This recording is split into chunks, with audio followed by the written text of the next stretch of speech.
ଅନୁଗୁଳ ଜିଲ୍ଲା କଣିଆ ବ୍ଲକ ସ୍ଥିତ ପଥରମୁଣ୍ଡା ଜଗନ୍ନାଥ ବିହାର ସରସ୍ୱତୀ ଶିଶୁ ବିଦ୍ୟା ମନ୍ଦିରଠାରେ ବିଦ୍ୟାଭାରତୀ ଶିକ୍ଷା ବିକାଶ ସମିତି ଓଡ଼ିଶାଙ୍କ ମଧ୍ୟ ସମ୍ଭାଗ ଅନ୍ତର୍ଗତ ଦୀପଶିଖା ସଂକୁଳର ଦ୍ୱାଦଶ ବାର୍ଷିକ କ୍ରୀଡ଼ା ସମାରୋହ ଅନୁଷ୍ଠିତ ହୋଇଯାଇଛି।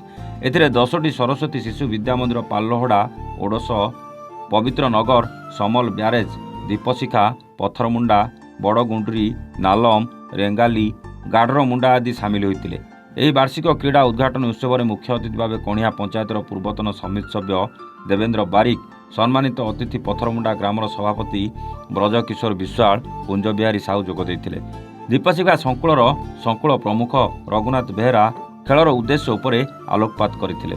ସଂକୁଳ ସଂଯୋଜକ ସୁଶାନ୍ତ କୁମାର ତ୍ରିପାଠୀ ସଂଗଠନର ନିୟମ ଉପରେ ଆଲୋକପାତ କରିଥିଲେ। ବିଦ୍ୟାଳୟ ପ୍ରଧାନ ଆଚାର୍ଯ୍ୟ ସତ୍ୟବ୍ରତ ସାମଲ ଅତିଥିମାନଙ୍କୁ ପରିଚୟ ପ୍ରଦାନ କରିଥିଲେ। ବିଦ୍ୟାଳୟର ସମ୍ପାଦକ ଗୋବର୍ଦ୍ଧନ ସାହୁ ଧନ୍ୟବାଦ ଅର୍ପଣ କରିଥିଲେ। ଏହି କ୍ରୀଡ଼ାରେ 10ଟି ଶିଶୁ ବିଦ୍ୟା ମନ୍ଦିରରୁ 186 ଛାତ୍ରଛାତ୍ରୀ ବିଭିନ୍ନ ଖେଳ ପ୍ରତିଯୋଗିତାରେ ଅଂଶଗ୍ରହଣ କରିଥିଲେ। 10ଟି ଶିଶୁ ବିଦ୍ୟା ମନ୍ଦିରର ପ୍ରଧାନ ଆଚାର୍ଯ୍ୟଙ୍କ ଅଧ୍ୟକ୍ଷତାରେ ତଥା 10ଟି ବିଦ୍ୟାଳୟର ଶାରୀରିକ ପ୍ରମୁଖମାନେ ଛାତ୍ରଛାତ୍ରୀମାନଙ୍କୁ ନେଇ ଖେଳ ପ୍ରତିଯୋଗିତା କରାଇଥିଲେ। ସମାପନ ଉତ୍ସବରେ ମୁଖ୍ୟ ଅତିଥି ଭାବେ କଣିହା ପଞ୍ଚାୟତ ସମିତି ଅଧ୍ୟକ୍ଷ ରାମକୃଷ୍ଣ ପ୍ରଧାନ, ସମ୍ମାନିତ ଅତିଥି କଣିହା ଟ୍ରକ୍ ଆସୋସିଏସନର ସଦସ୍ୟ ତପନ କୁମାର ପ୍ରଧାନ ଯୋଗଦେଇ ଛାତ୍ରଛାତ୍ରୀମାନଙ୍କୁ ପୁରସ୍କାର ବିତରଣ କରିବା ସହିତ ଛାତ୍ରଛାତ୍ରୀମାନଙ୍କୁ ଖେଳର ମହତ୍ତ୍ୱ ବିଷୟରେ ଆଲୋକପାତ କରିଥିଲେ। ସଂକୁଳର ଶାରୀରିକ ପ୍ରମୁଖ ସୁଦର୍ଶନ ସାହୁ ବିବରଣୀ ପାଠ କରିଥିଲେ।